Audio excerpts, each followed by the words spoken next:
جارێکی دیکە جوتیارانی کورد و تورکمانی کەرکووک دژی پرۆژەیەکی نیشتەجێبوون لەسەر زەویەکانیان خۆپیشاندانیان ئەنجامدا و داوا دەکەن هەرچی زووە حکوومەتی عێراق ئەو بڕیارە ڕابگرێت. بڕیارەکە لەلایەن ئیدارەی کەرکووکەوە دەرکراوە لەسەر 32,000 دووەنەم زەوی کوشتوکاڵی کورد و تورکمان لە ترکەڵان و یایچی و تۆپزاوا و تسعین. ئەو پرۆژەیە بڕیارە دروست بکرێت. ئەو قرارە ئەواتر تەرفیزکار لەسەرمان و عەردەکان دەجیکەن ئێمەش بە هیچ شێوەیە قبول ناکەین. نە کورد نە تورکمان نە عەرەب تورکمانش هەمان شێوە. بەڵێ زوڵمێکی گەلێک گەورەشە. ئەگەر زوڵم نەبێ من تاپۆی ڕەشم هەبێتن 400 ساڵە عەلم عەردەم معقوڵە ئێستا بێت داگیرکات. دیگەرانین بەڕاستی کورد تورکمان لەم شارە نیگەرانین. دووبارە زەویەکانمان داگیر دەکرێتەوە و تووشی دەربەدەری ئەبین. ئێمە لێرە هاتوین ئەمانەوێ بڵین بە هەموو لایەنەکان ئێمە زەویەکانمان چۆڵ ناکەین. تکامان وایە لەم چەند ڕۆژەی کە ماوە 15 ڕۆژەیان 14 ڕۆژە چارەسەرێکی یاسایی بۆ ئەم کێشەمان بدۆزنەوە. ئەجینا فترەکە تەواو بێ و بیانەوێ پرۆژە بکەن لێرە ئێمە خوێنی خۆمان ڕژین نایەلین پرۆژەکە لێرە بکرێت. نوێنەرانی کورد و تورکمان لە خۆپیشاندانەکە داوای بەدەمەوە هاتنی بە پەلەی بەغداد دەکەن تا ڕێگری لە ئەنجامدانی ئەو پرۆژەیە بکات. ئەوان دەڵێن ڕێگە نادەن ئەو پرۆژەیە بچێتە بواری جێبەجێکردنەوە.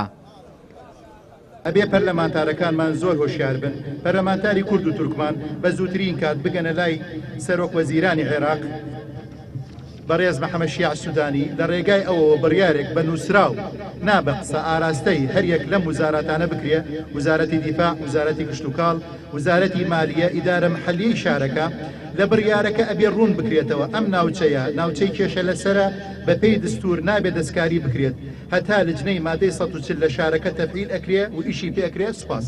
ئێستا ئەوانش دەبێ لەولایەوە دەست پێکەن حەل نابێ لە کەرکووگێ بەس بچن ئەم لاو ئەو لەنا ئێستا جاری تر ئەو هەفتەی ترە چم بۆ بەغا ئەگەر بەغا حەل نەکەی بۆ ئێمە یەک قەرار لە پەرلەمان یان لە ریاست وزەرا مەنا هیچ نەکردمانەوە.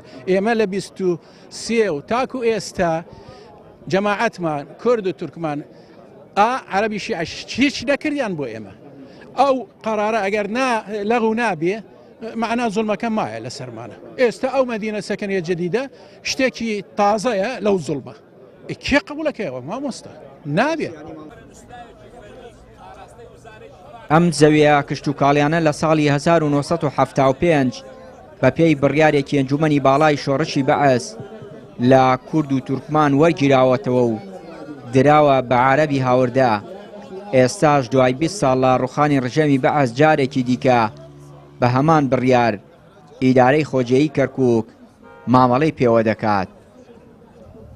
ئەگەرچی بە پێی بەڵگەنامە یاسایەکان ئەم زەویانە موڵکی جوتیارانی کورد و تورکمانن بەڵام ئیدارەی خۆجێیی کەرکووک بەبێ گەڕانەوە بۆ دەستور و مادەی 140 دەستور کە کێشە و ململانێ لەسەر زەویە کشتوکاڵەکان ناهێڵێت بڕیاری دروستکردنی یەکەی نیشتەجێبوونی لەسەر ئەم زەویانە دەرکردووە.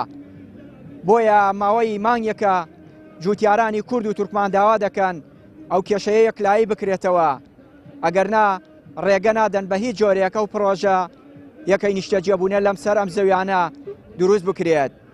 چیانوری کەناڵی پەیام کەرکووک.